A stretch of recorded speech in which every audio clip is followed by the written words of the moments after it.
Assalamualaikum warahmatullahi wabarakatuh. Nama saya Rosa Wulandari Oktavia, NPM 161-291 dari kelas 3 Logistik C, ingin mempresentasikan hasil resum jurnal saya yang berjudul Peran Kesediaan Konsumen untuk Membayar Sertifikasi Halal di Pakistan. Jurnal tersebut ditulis oleh Mahrukan dari Departemen Ilmu Manajemen Universitas Iqra, Karachi, Pakistan. Selanjutnya ada Arsalan Najmi, lalu ada Wakir Ahmed dan Aminullah Aman. Di sini pendahuluannya, menurut Roberts 2010, beberapa sumber mengungkapkan bahwa grafik peningkatan ini akan mencatat populasi muslim sebesar 30% pada tahun 2025.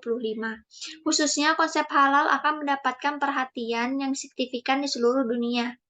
Konsep ini akan menjadi penting tidak hanya di negara-negara muslim, tetapi juga di wilayah non-muslim terkait makanan, layanan, dan standar pengiriman.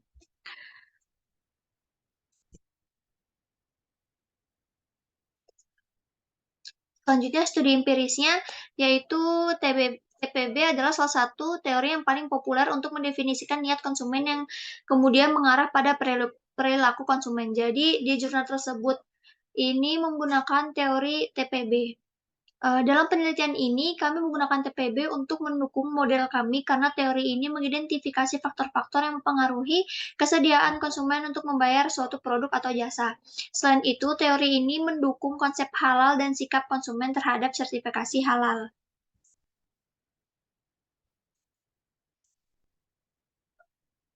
Lalu selanjutnya ada pengukuran instrumen penelitiannya.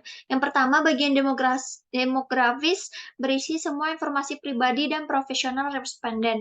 Yang kedua, berisi semua item dari variabel-variabel yang relevan, seperti kesediaan untuk membayar, persepsi konsumen tentang logistik halal, kepedulian terhadap kehalalan, pengaruh media, persepsi pribadi dan masyarakat, dan permintaan sertifikasi logistik halal. Item-item kedua tersebut dari variabel tersebut diambil dari penelitian sebelumnya untuk memastikan validitas dari isi. Semua item dari variabel-variabel tersebut diadaptasi dari penelitian sebelumnya. Selanjutnya analisisnya, menurut Hair dan kawan-kawan pada tahun 2011, teknik ini diadopsi untuk jenis penelitian eksplorasi. Selain itu, teknik PLS-SEM digunakan untuk model penelitian yang kompleks. Oleh karena itu, kami menggunakan teknik ini karena penelitian ini bersifat eksploratif. Untuk analisis data, Head dan kawan-kawan mengusulkan metode dua langkah. Pada tahap pertama, ada model pengukuran perlu dievaluasi, sedangkan tahap kedua yaitu menguji model struktural. Lalu temuan empiris di sini bisa dilihat pada tabel 1, statistik untuk analisis deskriptif tersebut menunjukkan bahwa 53% dari peserta adalah laki-laki dan 47% sisanya adalah perempuan. Yang kedua, dari sisi usia, proporsi tertinggi responden yaitu 152 responden berusia antara 21 dan 25 tahun. 74 responden berusia di bawah 20 tahun dan 26 responden berusia di atas 30 tahun. Dalam hal agama, semua partisipan beragama Islam dan berasal dari latar belakang etnis yang berbeda. Tabel kedua menegaskan rehabilitas dari semua konstruk yang disebutkan karena semua nilai rehabilitas komposisi R yang diberikan di atas 0,7 seperti yang disarankan oleh Hare et al. Pada tahun 2013. Selain itu, validitas konvergen dievaluasi dengan nilai average variance extracted atau AV yang seharusnya berada di atas 0,5. Selanjutnya, hasil model strukturalnya. Setelah menilai model pengukuran, model struktural kemudian diukur. Untuk mengevaluasi model yang diusulkan, kita perlu mempertimbangkan R2 dan tingkat signifikansi dari jalur yang efisien. Pertama, ukuran R2 memprediksi keakuratan model dan seberapa baik independen. Tabel di sini, tabel 3 Tabel 3 di sini, temuan-temuan tersebut dapat diterima muatan setiap konstruk lebih tinggi daripada konstruk alternatif dan secara komparatif muatan konstruk tersebut lebih besar daripada 0,1. Kedua, sesuai dengan Fornell dan Larker pada tahun 1981, akar kuadrat dari AV adalah setiap konstruk harus melebihi korelasi antar konstruk. Selanjutnya ada tabel 4. Tabel 4 di sini nilai diagonal teratas dari angka Fornell dan Larker adalah nilai akar kuadrat absolut dari AV. Sedangkan nilai di luar diagonal mewakili korelasi antar konstruk yang berpasangan sehingga memenuhi validitas diskrimin.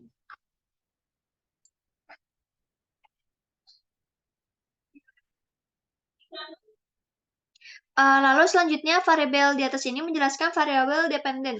Hasil penelitian saat ini menunjukkan bahwa variasi dalam kesediaan konsumen untuk membayar adalah sebesar 12%. Sedangkan variasi dalam tingkat permintaan untuk tabel logistik halal tercatat 20%.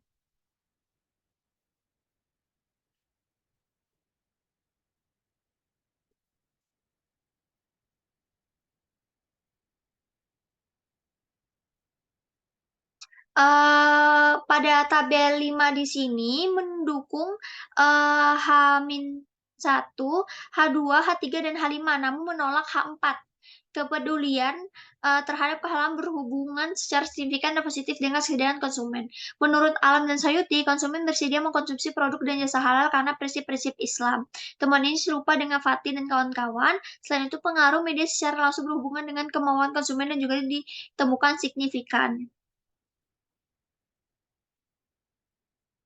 Lalu di tabel 7 dapat dikatakan bahwa masyarakat khususnya Pakistan tidak mengetahui istilah logistik halal dan penggunaannya. Oleh karena itu, mereka tidak dapat menghubungkan persepsi mereka tentang logistik halal dengan perilaku pembelian mereka.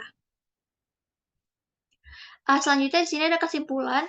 Kesimpulannya yaitu hal ini mengasumsikan simbol makanan yang bersih dan sehat bagi konsumen muslim dan non-muslim. Secara khusus, Pakistan adalah negara Islam dan orang-orang yang tinggal di sana sangat berhati-hati dengan makanan mereka yang mereka makan dan prosedur yang mereka ikuti haruslah halal. Untuk memberikan kepastian tentang kehalalan barang, penting untuk menetapkan beberapa standar dari titik asal hingga titik distribusi. Oleh karena itu, penelitian ini berkontribusi untuk mengevaluasi faktor-faktor yang memengaruhi kesediaan konsumen untuk membayar logistik halal di Pakistan.